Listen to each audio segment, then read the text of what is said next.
राधे राधे दोस्तों, स्वागत है आप सभी का आपके अपने चैनल सनातन धर्म पर। दोस्तों, पुराणों के अनुसार वैशाख मास का महीना श्री हरि को अत्यंत प्रिय है।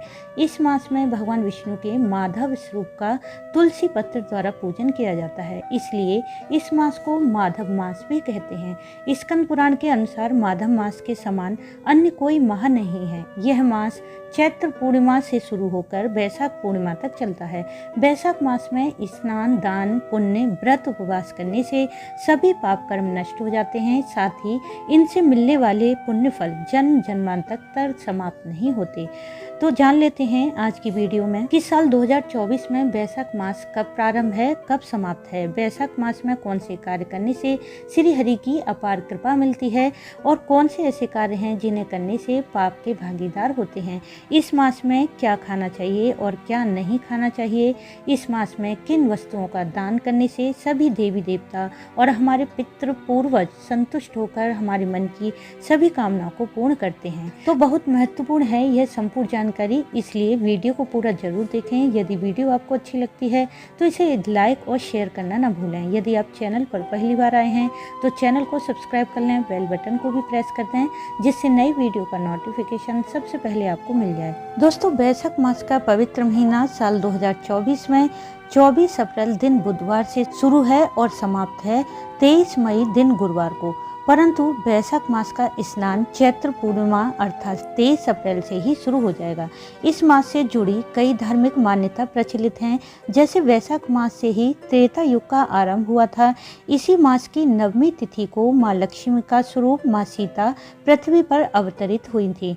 वैशाख मास के शुक्ल पक्ष की अक्षय तृतीया के दिन ही भगवान विष्णु ने कई अवतार धारण किए थे, जैसे कि नर नारायण, परशुराम, नरसिम्हा और हयग्रीव का अवतार। इस मास को सबसे अधिक पवित्र माना जाता है, इसलिए इस मास की अक्षय तृतीया पर बद्रीनाथ धाम के कपाट भी खुलते हैं और शुक्ल पक्ष की द्वितीया पर जगन्नाथपुरी में भगवान जगन्नाथ की रथ यात्रा निकलती है। और वैशाख अमावस्या पर बट वृक्ष का पूजन अर्चन किया जाता है। बट वृक्ष का पूजन अर्चन करने से स्त्रियों का अखंड सौभाग्य रहता है, सुख समृद्धि और संतान प्राप्ति की कामना पूर्ण होती है। और चलिए अब जान लेते हैं इस मास में कौन से कार्य करने से अक्षय पुण्य फल मिलता है। वैशाख मास का सबसे पहला कार्य है स्नान। वैशाख मास में स्नान करने का यदि आप सोच रहे हैं तो आप चैत्र पूर्णिमा के दिन ही सूर्योदय से पूर्व स्नान करके सूर्य देव को अर्घ दें और फिर श्री हरि के समक्ष संकल्प करें, बोलें, हे मधुसूदन, मैं वैशाख मास में नित्य प्रति प्रातः स्नान करने का व्रत लेता हूँ या लेती हूँ। आपकी असीम कृपा से मेरा यह संकल्प निर्विघ्न पूरा हो जाए। इसके पश्चात श्री हरि का पुष्प, चंदन, पुष्पमाला, तिल, धूप दीप से विधिवत पूजन करें। नित्य प्रति ओम माधवाय नमः मंत्र की एक माला का जाप करें। साथ ही श्री हरि को पंचामृत या फिर जो भी भोग आपके पास उपलब्ध हो उसका भोग लगाकर उसमें तुलसी पत्र डालकर अर्पित करें। ऐसा करने से आपके नौकरी व्यापार में उन्नति होगी और जीवन के सभी बाधाएं और संकट समाप्त हो जाते हैं। इस मास में सूर्योदय से पूर्व किया गया स्नान घर की दुख दरिद्रता को समाप्त कर देता है। इस स्नान का फल अश्वमेध यज्ञ के बराबर मिलता है। पद्म पुराण के अनुसार महिरथ नाम के राजा ने केवल वैशाख स्नान करने से ही श्री हरि के बैकुंठ धाम को प्राप्त किया था। इस मास किसी भी तीर्थ स्थान में पवित्र नदी, सरोवर, कुआं इत्यादि में सभी देवता विद्यमान रहते हैं। भगवान विष्णु की आज्ञा का पालन करते हुए मनुष्य के कल्याण के लिए सूर्योदय से लेकर 6 दंड के अंदर कहीं भी जल में देवताओं का निवास होता है। यदि आप किसी कारणवश पवित्र नदियों में स्नान नहीं भी कर पाते हैं तो आप अपने घर पर भी सूर्योदय से पूर्व नहाने के जल में गंगा जल मिलाकर स्नान कर सकते हैं। और यदि गंगा जल ना हो तो आप मात्र पवित्र नदियों का स्मरण करके भी स्नान कर सकते हैं। ऐसा करने से आपको गंगा स्नान का ही संपूर्ण फल प्राप्त होगा। यदि आप वैशाख मास के पूरे महीने सूर्योदय से पूर्व स्नान नहीं कर पाते हैं तो इस मास की कुछ पवित्र तिथियों पर, जैसे तृतीया, दशमी, एकादशी, द्वादशी, त्रयोदशी, चतुर्दशी, पूर्णिमा को वैशाख मास का स्नान कर सकते हैं। तो आपको वैशाख मास के पूरे महीने का ही पुण्य फल प्राप्त हो जाता है।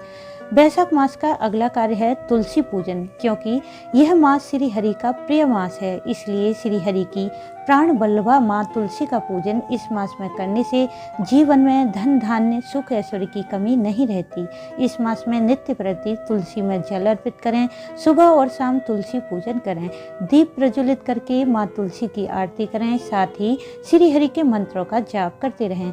आप चाहें तो तुलसी और भगवान शालिग्राम का एक साथ पूजन भी कर सकते हैं। दोनों का संयुक्त रूप से पूजन करने से सभी पाप और सभी कष्टों का अंत हो जाता है। वैशाख मास का अगला कार्य है दीपदान। धार्मिक मान्यता के अनुसार दीपदान करने से अकाल मृत्यु का भय समाप्त हो जाता है, पितरों को सद्गति मिलती है। इसके अलावा यम, शनि, राहु, केतु के बुरे प्रभाव दीपदान करने से नष्ट हो जाते हैं।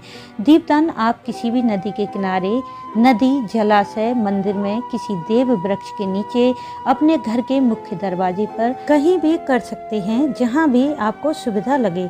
सुबह और शाम या किसी एक समय आप वैशाख मास में दीपदान कर सकते हैं। इस मास दीपदान करने से ग्रह दोष, पितृ दोष समाप्त हो जाता है। श्री हरि सहित माँ लक्ष्मी की कृपा प्राप्त होती है। वैशाख मास में दान करने का भी अत्यधिक पुण्य फल मिलता है। वैशाख मास में कुछ महत्वपूर्ण वस्तुओं का दान जरूर करना चाहिए, जैसे अन्न, वस्त्र, जल से भरा मटका, छाता, पंखा, जूता, खरबूजा, आम, तरबूज इत्यादि वस्तुएं। जो पुण्यफल कई प्रकार के दान से मिलता है, समस्त तीर्थों के दर्शन से मिलता है, वही पुण्यफल वैशाख मास में मात्र जल का दान करने से प्राप्त हो जाता है। जो भी मनुष्य इस मास राहगीरों को जल पिलाता है या प्याऊ लगवाता है, उससे ब्रह्मा, विष्णु, महेश, अन्य देवता गण प्रसन्न होते हैं। क्योंकि इस मास में गर्मी अधिक होती है, इसलिए गर्मी की तपन से थके ब्राह्मण, संत या किसी जरूरतमंद की हवा, पानी या अन्य शारीरिक सेवा करते हैं तो उन्हें विष्णु लोक प्राप्त होता है। यदि कोई साधक कुआं, तालाब या प्याऊ की व्यवस्था कराने में असमर्थ हैं, तो ऐसे साधक दूसरों को जल व्यवस्था कराने के लिए प्रेरित कर सकते हैं। इससे साधक को प्याऊ लगवाने के बराबर ही पुण्यफल मिलेगा। इसके अलावा पूरे वैशाख का व्रत करके गोदान करने वाला साधक हरि स्वरूप हो जाता है और उसे धर्म, अर्थ, काम, मोक्ष चारों पुरुषार्थ की प्राप्ति होती है। अब बात करें कि इस मास में कौन से कार्य बिल्कुल भी नहीं करने चाहिए, तो शास्त्रों के अनुसार वैशाख मास में तेल नहीं लगाना चाहिए, ना ही तेल की मालिश करें, तली भुनी चीज़ों से परहेज करें। इस मास में दिन में सोना वर्जित होता है।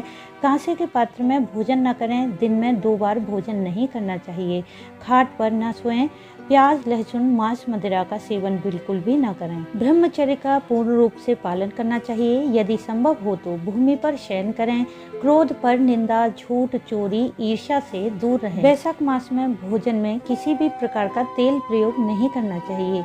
संभव हो तो घी में भोजन पकाना चाहिए। यदि घी का प्रयोग आपके लिए संभव नहीं है तो आप केवल नारियल तेल का प्रयोग कर सकते हैं।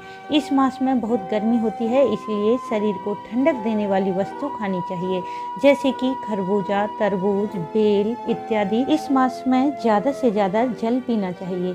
दोस्तों, पुराणों के अनुसार ब्रह्मा जी ने इस मास को सभी माह में उत्तम बताया है। इस मास में किया गया व्रत, उपवास, पूजन, जप, तप, स्नान, दान का फल जन्म जन्मांतर तक समाप्त नहीं होता। इसलिए यदि संभव हो तो इस मास के नियमों का पालन करते हुए वैशाख स्नान अवश्य करना चाहिए।